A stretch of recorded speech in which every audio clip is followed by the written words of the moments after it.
Kalau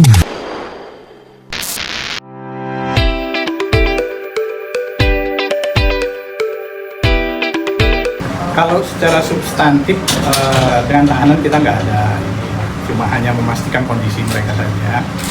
Dan sejauh ini kita masih mengumpulkan informasi dan data untuk mendapatkan gambaran yang komprehensif tentang peristiwa ini, sehingga kita bisa menilai apakah proses yang berjalan sudah dilakukan dengan baik. Dan ternyata kita agak surprise juga, ternyata Polda NTB sudah melangkah cukup jauh dengan melakukan sidang kode etik, dan ternyata pelaku sudah di PDDH gitu ya. Dan yang lebih surprise lagi, ternyata juga mereka sudah diproses di proses pidana, dan sekarang bahkan mereka sudah ditahan. Bagi kami itu sudah merupakan langkah yang tepat, langkah yang tegas dari Kapolda dan jajaran. Oleh karena itu kami Kompolnas sangat mengapresiasi langkah-langkah semacam ini. Kita melihatnya bahwa proses ini sudah berjalan, kemudian setiap langkah dan proses itu sudah didokumentasikan dengan baik, prosedurnya juga dilakukan secara akuntabel, kami bisa melihat itu sebagai pengawas fungsional, sehingga kalau masalah penetapan tersangka ini juga sudah ditetapkan tersangka, nanti rekan-rekan akan melihat bagaimana hasil penyidikan ini secara clear pada saat di persidangan. Siapa sebetulnya yang menjadi aktor, siapa yang menjadi tersangka utama, tentu itu adalah bagian dari proses penyidikan, dan itu hanya mungkin diungkap di persidangan karena itu adalah langkah-langkah pro justisia.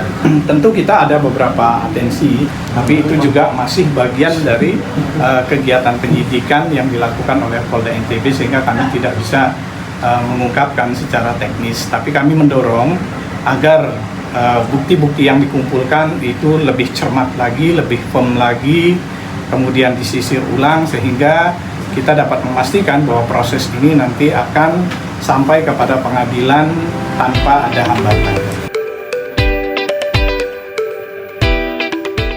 Kalau di Rekanas tidak ada yang namanya penahanan, ya kan? Tidak ada yang namanya PDDH.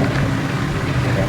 Nah, karena yang bersangkutan ini adalah penyidik yang sudah berpengalaman, itulah mereka mencoba untuk bisa menghadapi penyidik-penyidik yang lain. Jadi kami lihat tidak ada mekanisme. Begitu dengan adanya proses penegakan hukum yang sudah dilakukan di Polda ini, bahkan ada penahanan, kemudian ada juga PDDH, dan berkas sudah dilimpahkan kepada Kejaksaan Tinggi NTB.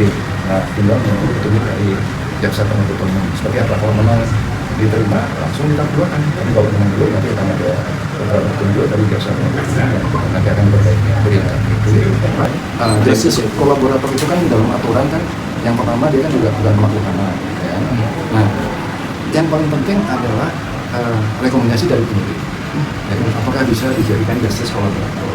Karena ya kalau memang disarankan oleh penyidik boleh, ya kenapa tidak? Karena itu memungkinkan dan bisa mengurangi hukuman yang bersangkutan. Tetapi harus ada penilaian dari penyidik dan bukan pelaku utama.